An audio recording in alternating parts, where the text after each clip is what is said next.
Welcome to the Branding Highway podcast, where local businesses meet the community and share their unique stories.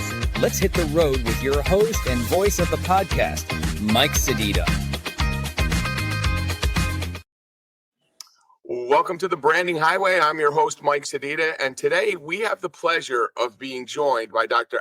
Rabaina. He is the owner, doctor, occupier, practitioner at AgeX Clinics. They have two locations, one in Apollo Beach and one in Bradenton. And Al, how you doing today? I'm doing well. Thank you for inviting me.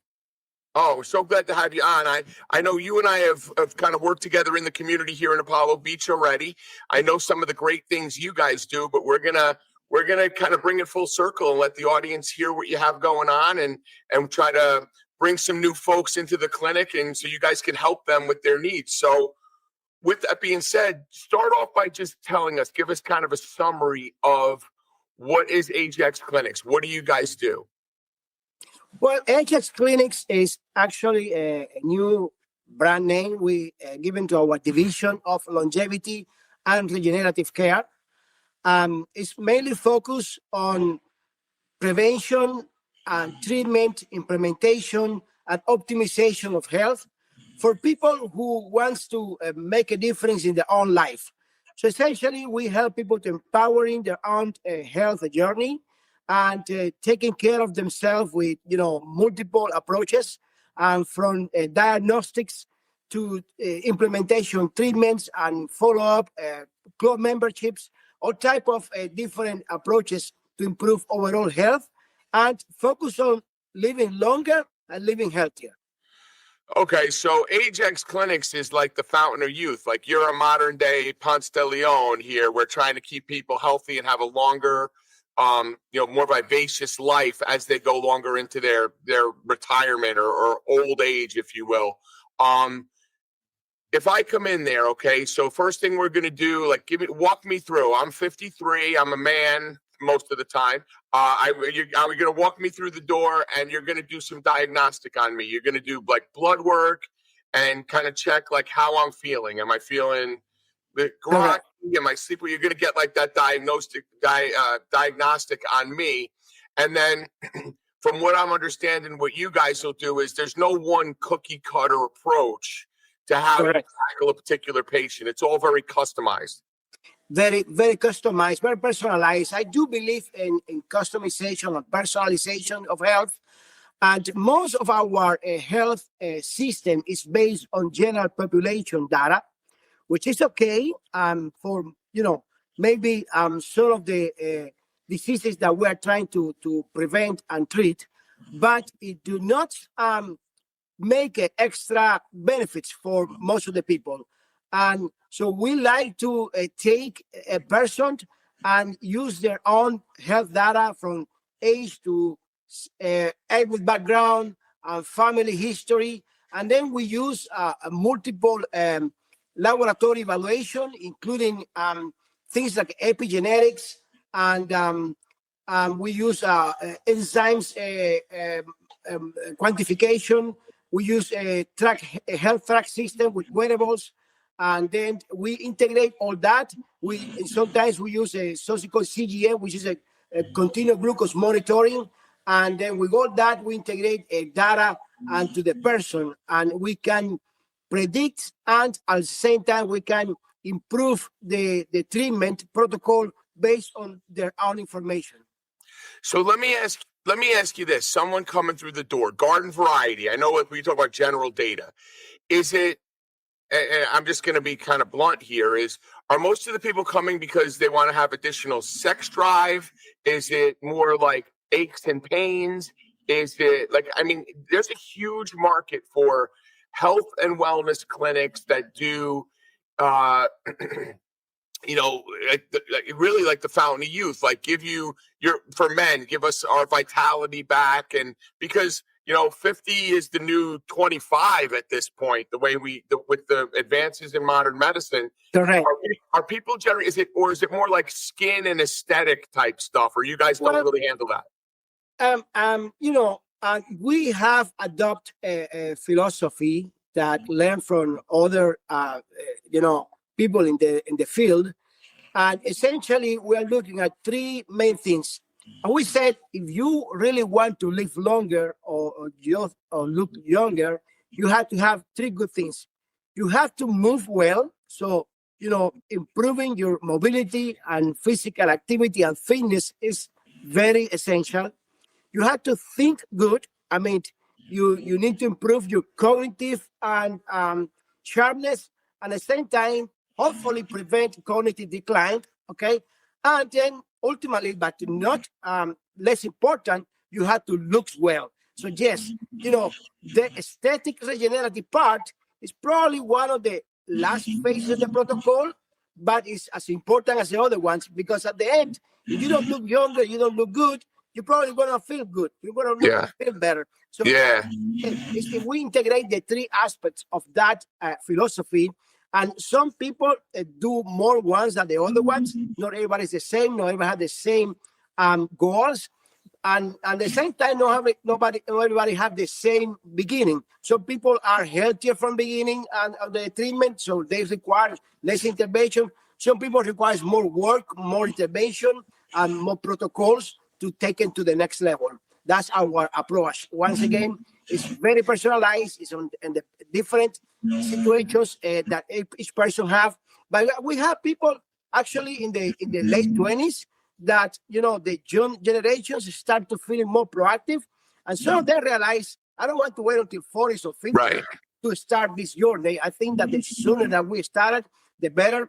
And of course, in those people, mainly the intervention is more like a prevention thinking, health, healthy diet, exercising, and good sleeping and meditation, that type of thing. Right. Then later on, then we probably add some what we call genoprotectors or senolytics, which are just more like a supplements and medications that we use to help our protocols to improve these outcomes. So it's really like get the body moving, get the brain active, and then the aesthetic part is like the third branch of it. So I'll tell you, for me, I came from, my story's a little backwards. Like you said, people start from different spaces. Like I see guys in the gym that you could tell their body frame, they have like that mesomorph body style, like where they were smaller, they put on muscle and they built up. Mm-hmm. I'm the opposite. So I was really heavy and I lost a lot of weight and then built muscle. So my body composition is different than a lot of other people I see in the gym.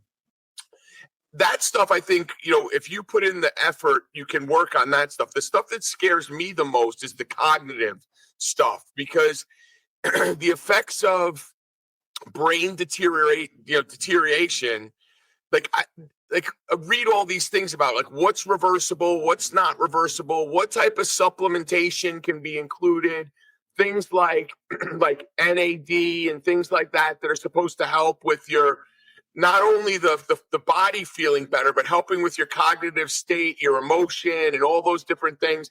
And then I've even seen like perimenopausal women get like that brain fog where hormone replacement therapy really stimulates them, not just the physical side of it, but the mental side of it too, where they clear that brain fog. Absolutely.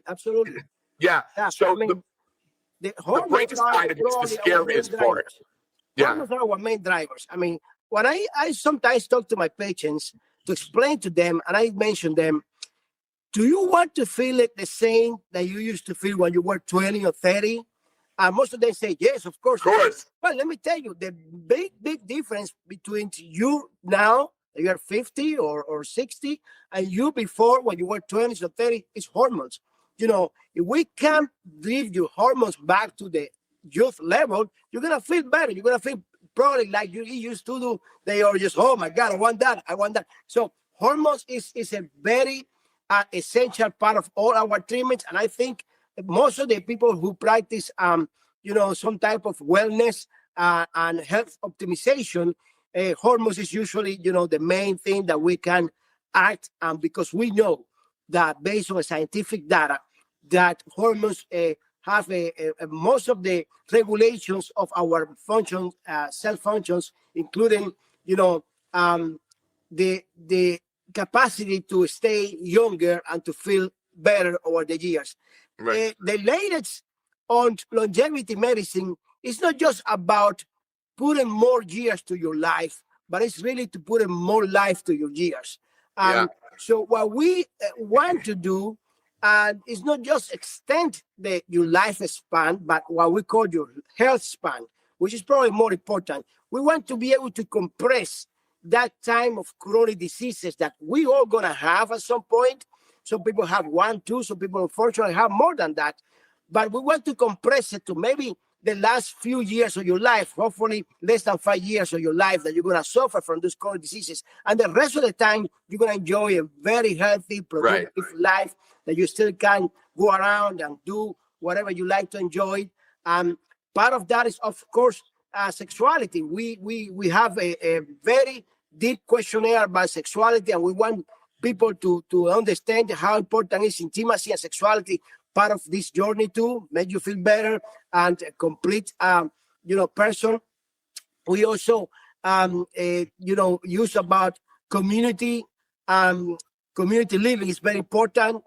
We know by, studying the so-called blue zones that a community living is one of the most important aspects that distinguish those places from the rest of the world, where people easily live up to 90s and 100 years old in those areas. So we want to people understand that it's not just about diet and exercising. There is many aspects that you actually can do to improve your life. And at the end, also, we're talking about improve humanity life, because at the end, if everybody is able to do a little bit for themselves, it's actually improving humanity life. Yeah, I mean, like improving your life, but improving it through like an active lifestyle. I mean, that's why people retire to Florida from Minnesota and New York, because it's cold and miserable up there and they're trapped. Whereas here, we don't do that. So people stay on the couch watching TV the whole day.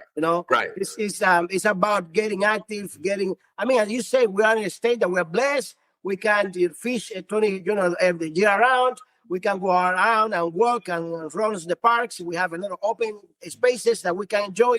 So yeah, it's about that. It's about improving, your quality of life and extending and giving you a good, healthy life, mobility, good joints, and good mental health, and you can improve your overall health.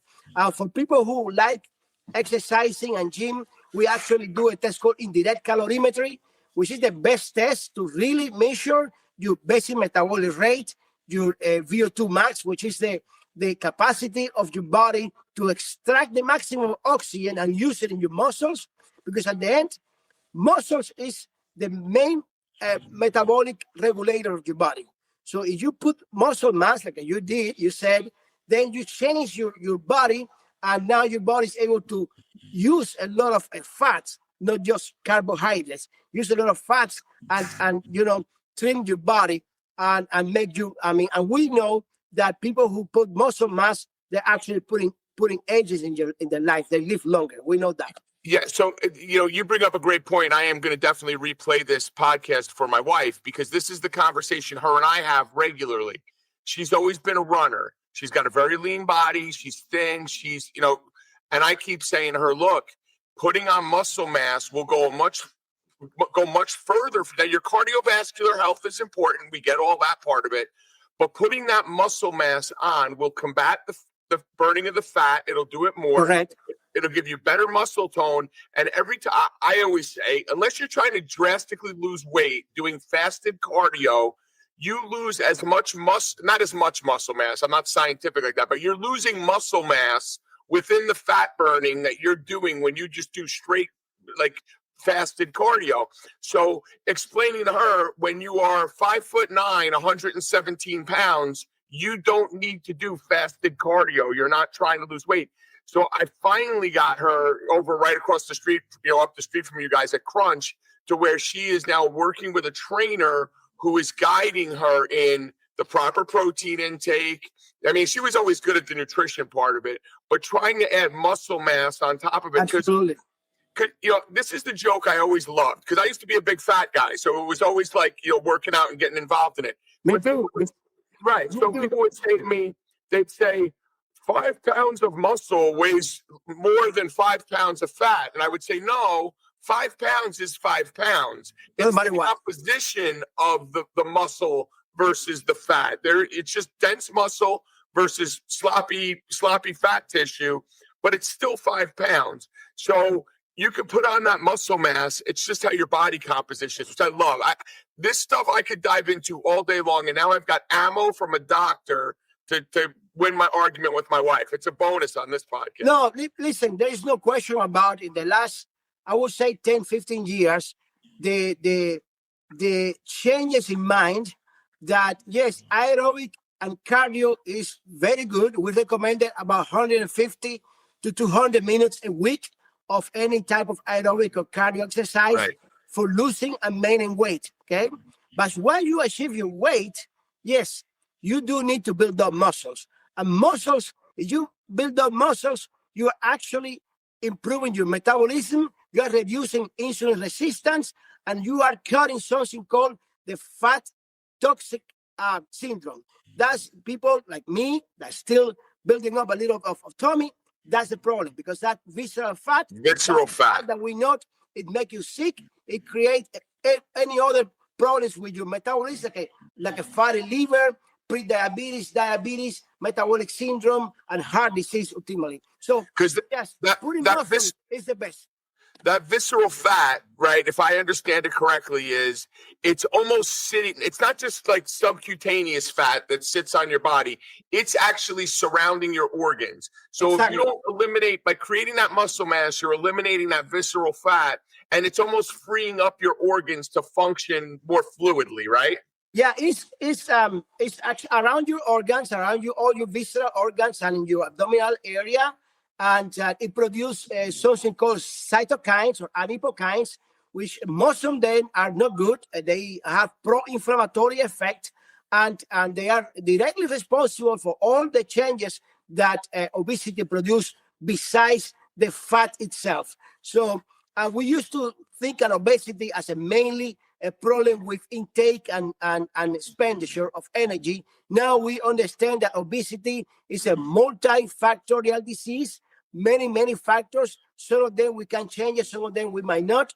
But we learned that we can contribute with different treatments to help people who are dealing with obesity. By the way, I am what we call a diplomat of the American Board of Obesity Medicine.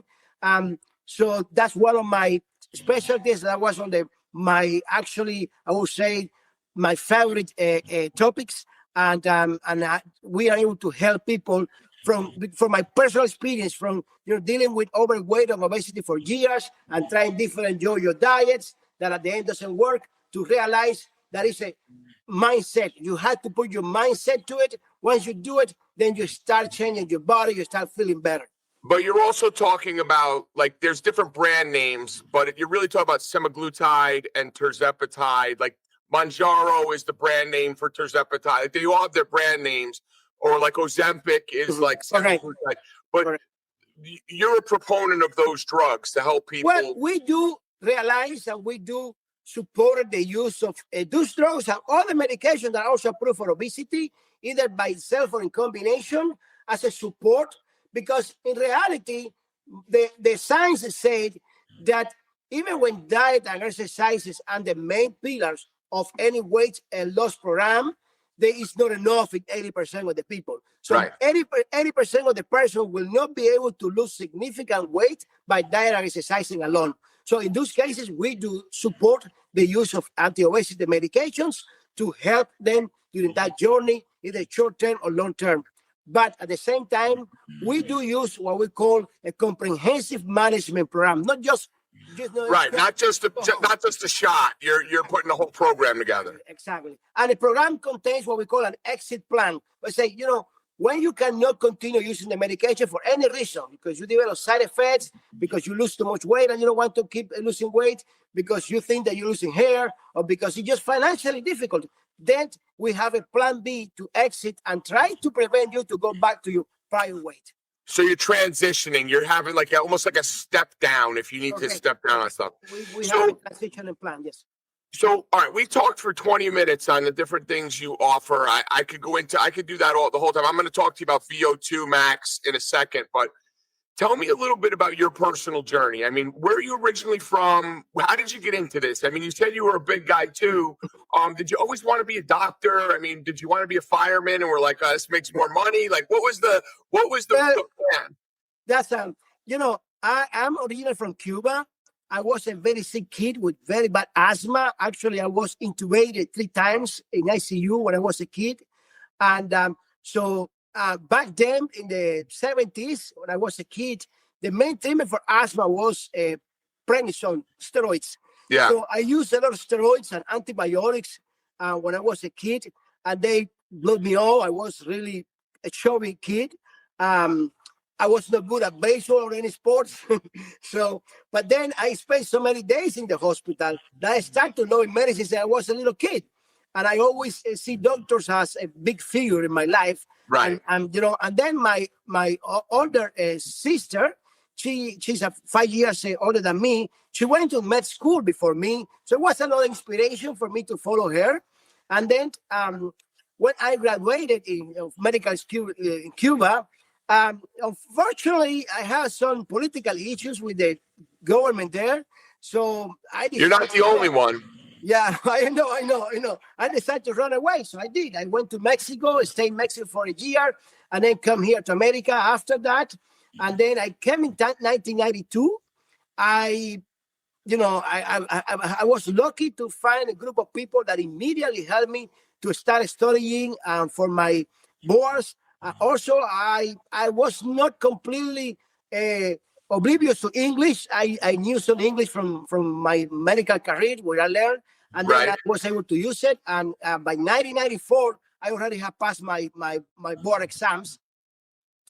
And then I stayed 5 years doing what we call general practitioner back in Miami. And after that, I went to Puerto Rico to complete a 3 years residency program in internal medicine. I'm board certified in internal medicine. And then I've been practicing medicine since then here in the area, initially at Lakeland, then in Brandon area and Sun City area. But anyways, after years doing internal medicine, primary care physician in this region, I realized that something is going on. You keep doing the same. It's like everybody say about the concept of insanity, that you expect a different outcome, but you keep doing the same. And then myself, I was burning out. I was gaining weight again. And then I was not exercising. I have no time. I have no energy. I get tired. Looking for a downside justification. Not excuses. Yeah. Yeah, excuses. And then I went to a conference for doctors like me. And I thought there was going to be more about some type of psychological, brainwashing. But no, it was very engaging. And they just essentially told me, this is what we have to do to make you change. And at the same time, you will be able to change your patients with this approach. And that's how I get in touch initially what we call functional medicine and natural medicine, things. And then I like to integrate it both. I like to integrate the conventional medicine, which use medications, and I still a believer of medications and antibiotics when you need it, and even statins when you need it. I do believe that they have a role on medical care. And then I like to integrate the functional medicine part. So I like to practice the best of both worlds. Yeah. And I think that I'm being successful doing it, and patients appreciate it.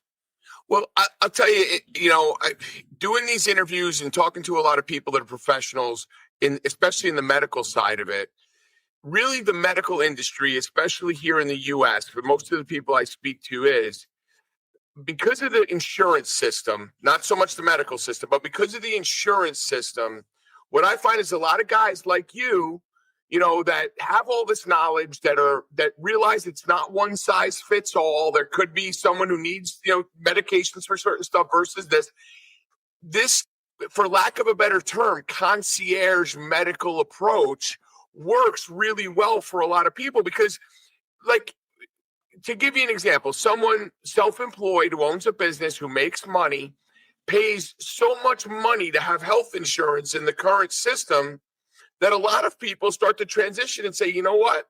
I'm not going to have health insurance. I'm just going to have some catastrophe insurance. If God forbid I have a heart attack and I have to be hospitalized or have a bad accident. That's a good way to do it. right? And then for all the stuff I want or need, I am going to see a doctor and customize my health and wellness around those programs. So let me ask you a question. So, you have this very diverse background, this experience of traveling and going through all this stuff. I could do a whole other episode on just being in Cuba and understanding that, because the one thing you said in all that really blows my mind is I think of like a show, like, it's going to sound stupid, but like a show like Grey's Anatomy or ER, where they have all these medical terms, and you now have to, all these medical terms in Spanish, but now speaking broken English coming here, you have to now learn all these ridiculous terms in the English version of them to be able to, I'm assuming, to be able to pass your boards. That, out of all the stuff you said, blows my mind more than anything else. But I digress to say that if I asked you, pinpoint for me one of the biggest misconceptions you get, like people that come into the office, whether they think Ozempic is a miracle drug, or hormone replacement therapy cures all, or what's the biggest thing where you're really educating a patient when they come in the door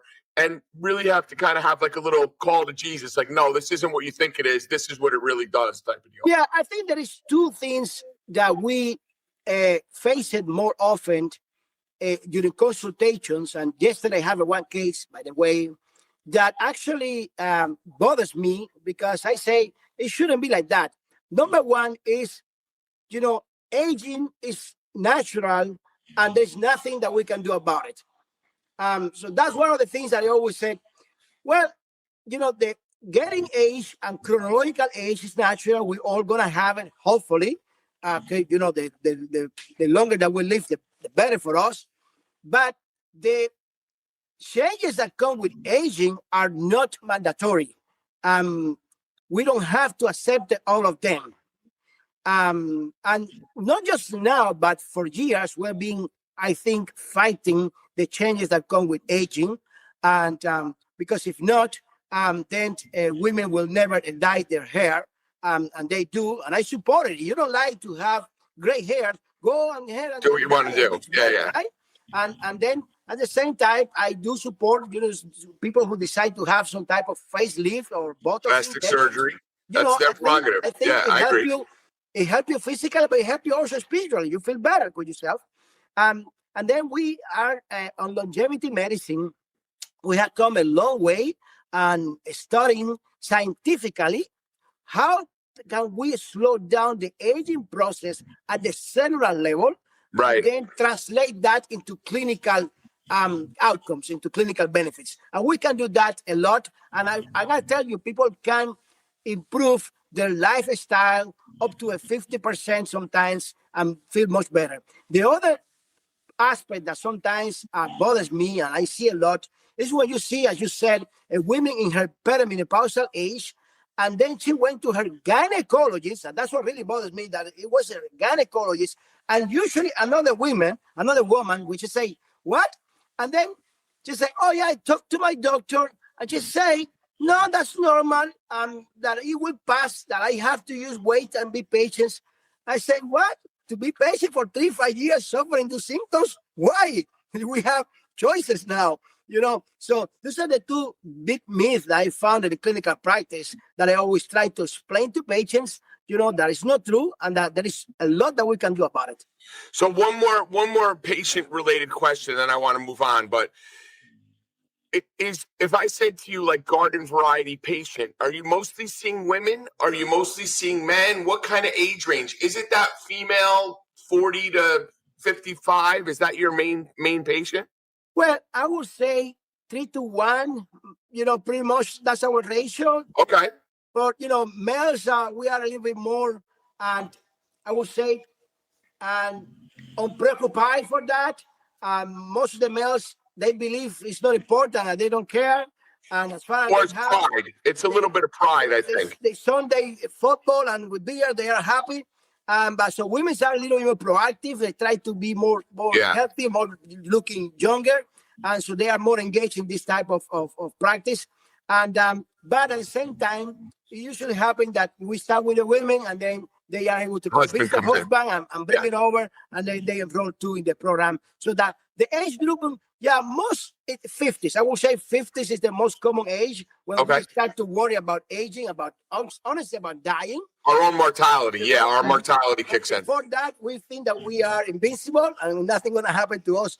But as I say, I'm seeing already, some young people in their late 20s already bringing the topic because they see, some advertising that we have in the lobby or area, and they ask, hey, I want to know about this that you said about, and then you say, yeah, we can start as early as possible. Honestly, I'm trying to convince my kids to start some training programs for now. Wait until they are 40s or 50s, because it might not be late. It's never late, but the sooner the better.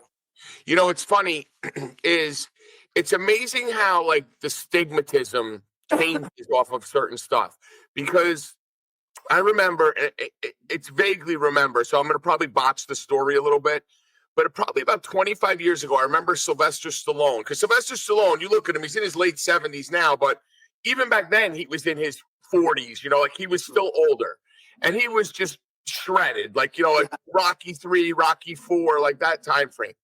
And I remember him at one point, I think, getting caught in an airport with like human growth hormone. And he was interviewed after this whole thing had went down. And he basically said to the person, like, look, we as a medical society have found the fountain of youth. It's in this form. This is what it is. It'll help us live longer, healthier, happier lives long into old age than we ever did before. And, and then he was like shunned. It was like, oh my God, this is terrible. All this stuff.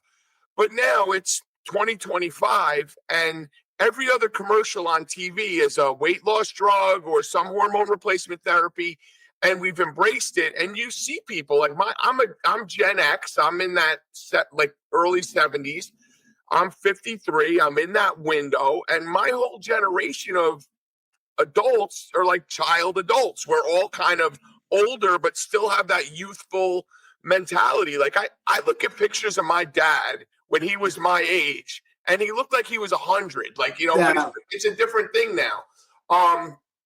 So one of the things I always like to do, especially with professionals, you got a bunch of degrees, you're obviously a really smart guy, and you do all this work. When you're not in the clinic or in one of your 2 clinics, which we'll get into in a second, what do you like to do for fun? Do you do family time? Do you like to go out on the boat? Do you like to fly a kite? Yeah. What do you do for fun? Well, for me, the most important thing is doing things that I can do with my family, especially with my wife. And many years ago, a bunch of guys invited me to golf, and they told me about all the good things about golfing. And nothing against it, but I say, it want to take time away from my family, my kids. I don't want. I want to find something that I can do with them. So we start bowling, and I love bowling. Okay. Bowling is the more family-oriented things, and you can really learn and get better and better. So I pretty much, think that it's about the same with golf, that people want to get better and better. With bowling, you can do the same. You can get better and better and enjoy it more. And well, what's your average? What's your bowling average? Well, I would say 220, 230. That's good. I have a couple of 280s. That's really good.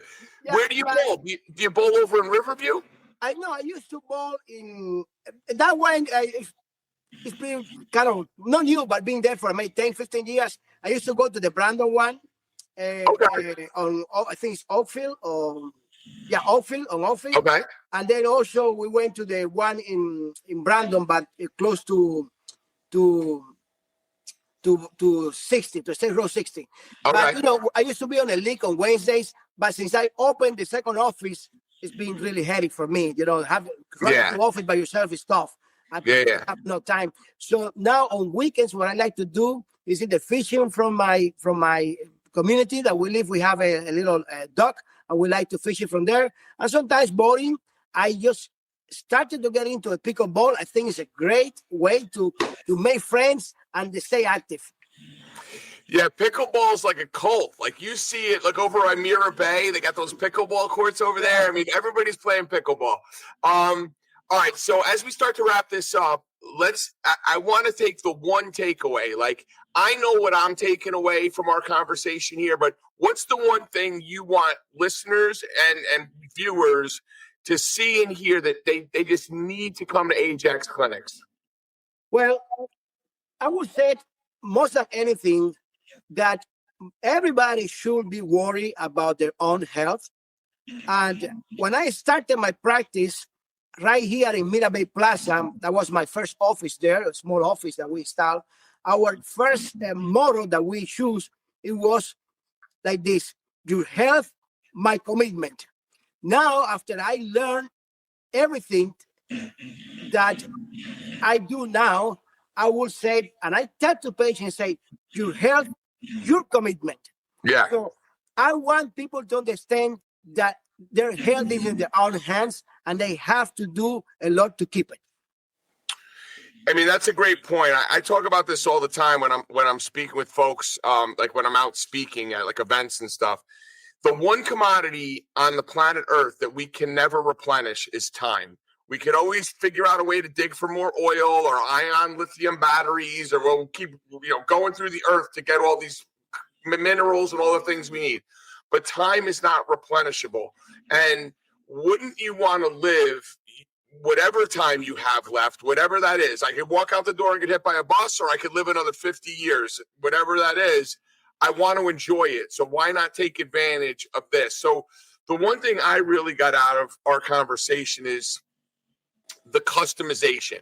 So like, if I'm listening to this, if you're out there listening or watching this podcast, don't be afraid to take the first step to go into one of the clinics to meet. So Ajax clinics, there are two of them. There's one in Apollo Beach, right on 41. There's another one down in Bradenton.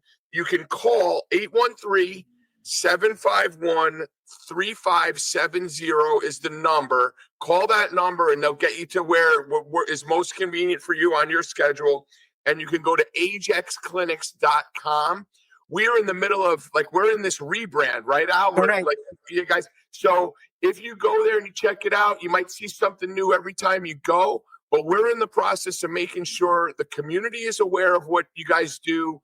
You're a staple right here in Apollo Beach, right on 41. You can't miss it. You're right by Miller Mac there. Correct. Right by the marijuana factory. American marijuana complex. When I first moved here, I said to my wife, I'm like, why does it smell like weed always in this same spot? And I never even noticed it. So it's right across the street. So don't go there to get a contact high. Go there to Ajax Clinics. Get your age rejuvenation. Don't miss out on calling Dr. Al, 813-751-3570. Al, thank you for taking a ride down the branding highway with us. We appreciate your time. You have an amazing holiday, and we'll catch up with you soon. Thank you very much, and thank you to everyone. We hope you enjoyed your ride down the branding highway. This has been a 16W Media Group production. Don't forget to take the next exit at 16W. Visit 16wmediagroup.com. If you want to be part of the journey, reach out to info@16wmediagroup.com.